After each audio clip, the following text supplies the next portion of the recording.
The lumbering trucks look empty as they navigate the mud and the ruts.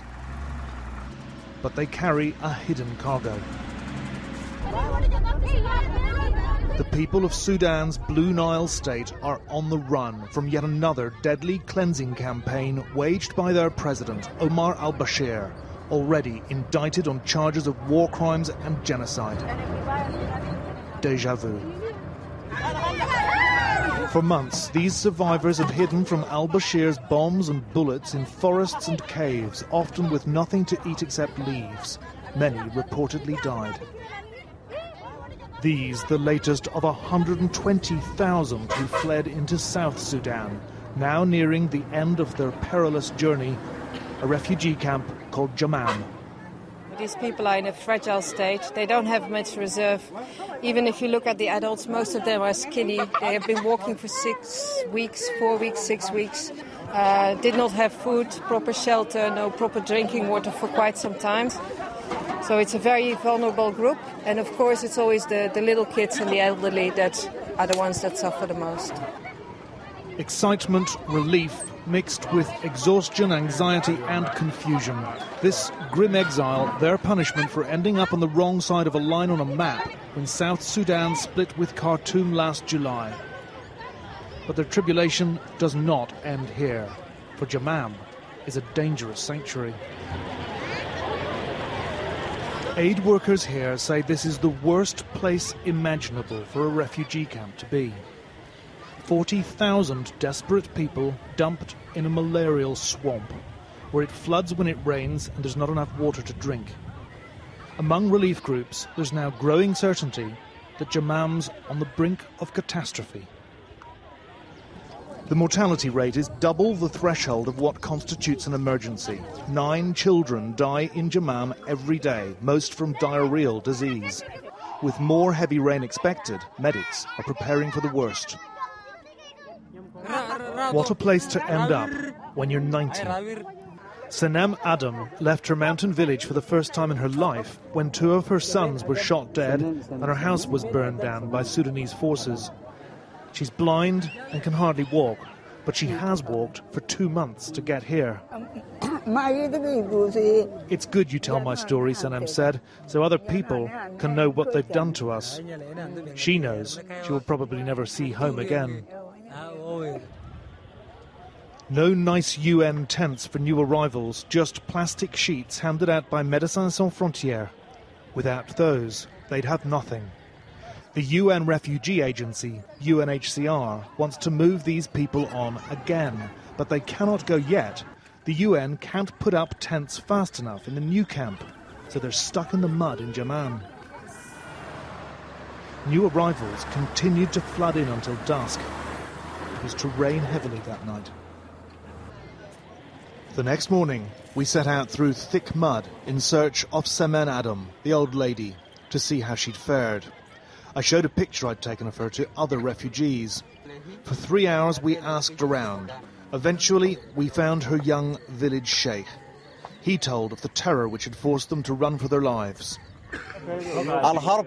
When you see the Antonovs coming from above and they're shooting at you on the ground as well, would you just stand and watch and get killed? Fear of death is what made us flee from the mountains. It was terrible.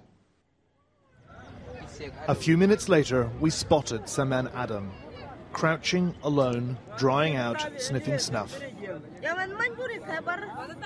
Again, she told me how happy she was just to be here. But she said, I got very wet. I feel cold inside.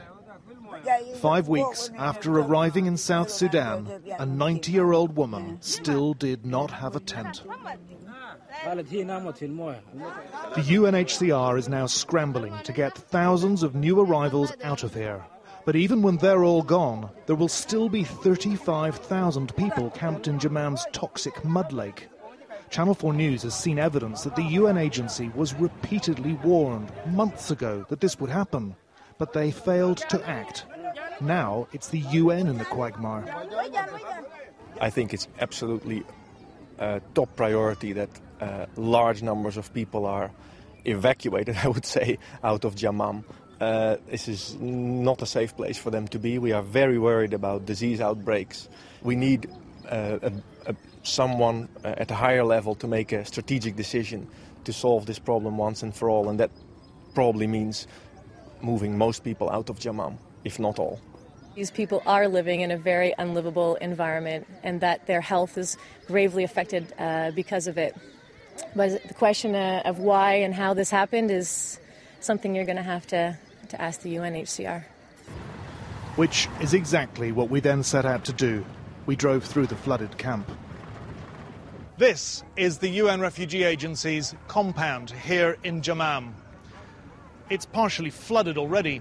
I've been in to request an interview because I wanted to ask some of those difficult questions, but there is no one here to answer them. The lead UN agency in this crisis has only got a handful of junior staff to handle 40,000 refugees here. The head of the agency's field office said he'd meet us at a new camp 40 miles away. I wanted to ask about Jamam and why it was a good idea to put a refugee camp in a swamp. Well, obviously that wasn't a good idea. That wasn't, unlike here, it wasn't a planned camp. It was a self-created camp where refugees settled. And so de facto, it's a camp de facto rather than an organized planned camp. But surely you had the chance earlier to move when it was predicted that it was very easily flooded and there wouldn't be enough water to sustain a population there. That's correct, and we started to move people. Unfortunately, we had another influx, and those people needed to be prioritized because in the events of movement, the most vulnerable arrive the last. But now they're all vulnerable. The chief of the Ingasana tribe, which makes up Jamam's population, is a refugee himself. He's bitter, but not at the UN. I don't blame the UNHCR. I blame Omar Al-Bashir, because if he hadn't shot and bombed us, we would have avoided all this.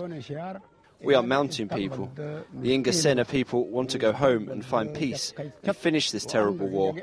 Our hearts are broken. At a fly-blown spot on the road towards the frontier, a new group has just crossed into South Sudan. On the other side, Omar al-Bashir's forces are still bombing, and these people say more refugees are heading this way. Jonathan Miller, Channel 4 News, near the Sudan-South Sudan border.